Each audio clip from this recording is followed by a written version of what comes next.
नमस्कार दोस्तों। आज के इस लेक्चर में मैं डिस्कस करूंगा एक काफ़ी इम्पॉर्टेंट टॉपिक के बारे में जिसका नाम है मॉलिक्यूलर जेनेटिक्स।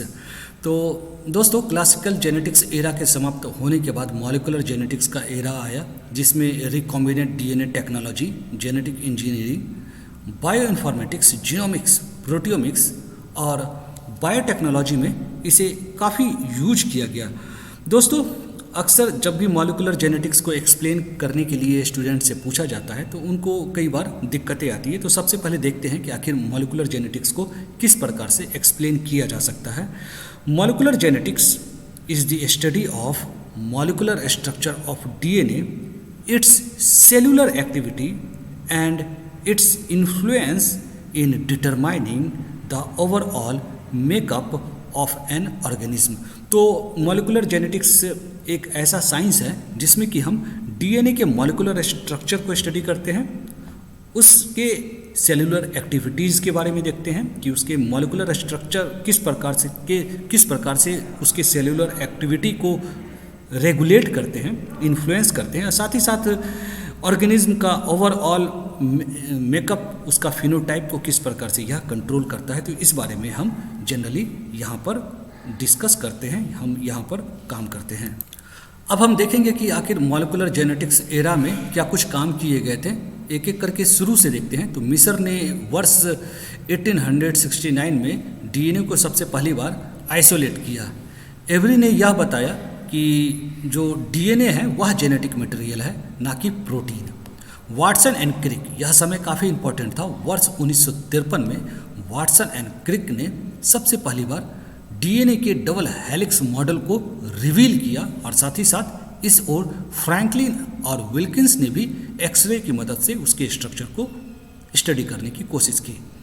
कॉर्नबर्ग ने डीएनए पॉलीमरेज को डिस्कवर किया, और मार्मर एंड डोटी ने डीएनए रीनेचुरेशन के बारे में अपने रिसर्च को वर्ष 1961 में किया। आर्बर ने वर्ष 1962 में डीएनए रिस्ट्रिक्शन न्यूक्लिएज के बारे में बताया। नीडनबर्ग, ओकावा, खोराना, इन 3 साइंटिस्ट ने डीएनए कोड के बारे में बताया। गैलट ने डीएनए लाइगेज को डिस्कवर किया, और साथ ही साथ सॉदर्न ने सॉदर्न ब्लॉटिंग टेक्निक को दिया। सैंगर, मैक्सम, गिलबर्ट, ये कुछ एक साइंटिस्ट थे जिन्होंने डीएनए सीक्वेंसिंग के ऊपर काम किया। और साथ ही साथ बहुत इंपॉर्टेंट डिस्कवरी था वर्ष 1985 में मुलिस ने पीसीआर, पॉलीमरेज चेन रिएक्शन के बारे में बताया, जिस बारे में ऑलरेडी मैंने वीडियो बना रखा है। तो ये कुछ एक डिस्कवरीज थे जो कि काफ़ी इंपॉर्टेंट थे इस फील्ड में, मॉलिक्यूलर जेनेटिक्स के अंदर। मॉलिक्यूलर जेनेटिक्स के अंदर रिकॉम्बिनेंट डीएनए टेक्नोलॉजी एक बहुत ही इंपॉर्टेंट एस्पेक्ट है, और इस कार्य को करने के लिए, रिकॉम्बिनेंट डीएनए टेक्नोलॉजी को आगे बढ़ाने के लिए कई सारे टेक्निक एक साथ आए। जैसे डीएनए को क्लीव किया जाना, किस प्रकार से cleavage of DNA, rapid sequencing, DNA की सीक्वेंसिंग, nucleic acid hybridisation, DNA cloning और डीएनए इंजीनियरिंग, ये सारे टेक्निक मॉलिक्यूलर जेनेटिक्स के साथ साथ समय के साथ साथ ये सारे टेक्निक आ रहे थे।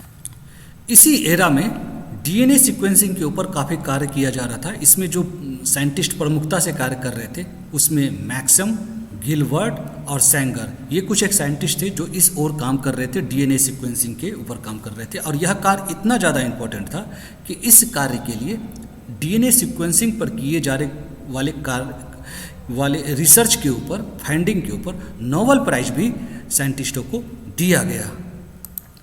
अब यहाँ मॉलिक्यूलर जेनेटिक्स के अंदर जो सबसे इम्पॉर्टेंट एस्पेक्ट है वह है जेनेटिक इंजीनियरिंग या फिर रिकॉम्बिनेंट डीएनए टेक्नोलॉजी। यह टेक्नोलॉजी इतना इम्पॉर्टेंट था कि यहाँ पर इसकी मदद से आप जीन को मैनिपुलेट कर सकते हैं, जेनेटिक मटेरियल को मैनिपुलेट कर सकते हैं। एक स्पेसीज जिसमें कोई एक पार्टिकुलर जीन हो, आप वहाँ से उस जीन को कट करके दूसरे स्पेसीज में उस जीन को इंसर्ट करवाने के बाद उस फंक्शन को दूसरे स्पेसीज के अंदर, दूसरे इंडिविजुअल में, दूसरे ऑर्गेनिज्म में आप कर सकते हैं। इसके लिए कई सारे स्टेप्स में यह कार्य किया जाता था, जैसे कि isolation of gene of interest, आप अपने जीन ऑफ इंटरेस्ट को आइसोलेट किया, उस जीन को इंसर्ट किया किसी वेक्टर के अंदर और उसकी मदद से किसी ऑर्गेनिज्म को आपने ट्रांसफॉर्म किया, यानी उस जीन को आपने उसके अंदर इंक्लूड किया।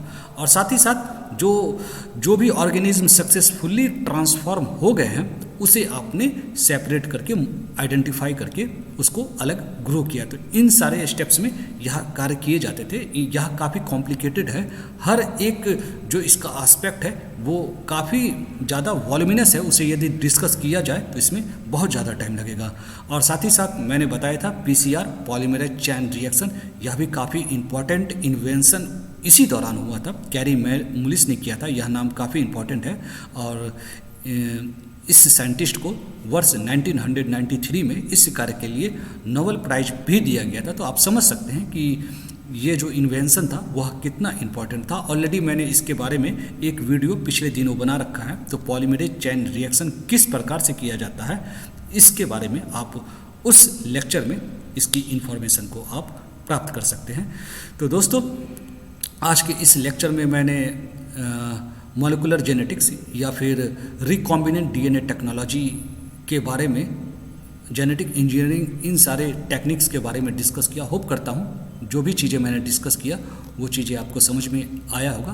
कुछ ना समझ में आया हो या फिर कोई एक इम्पॉर्टेंट टेक्निक जो मैं यहाँ पर डिस्कस नहीं कर पाया हूँ उस बारे में आप जानना चाहते हैं तो मुझे कमेंट करें, मैं आपकी क्वेरी को एड्रेस करने की कोशिश करूँगा। Thanks for watching my video. Thank you very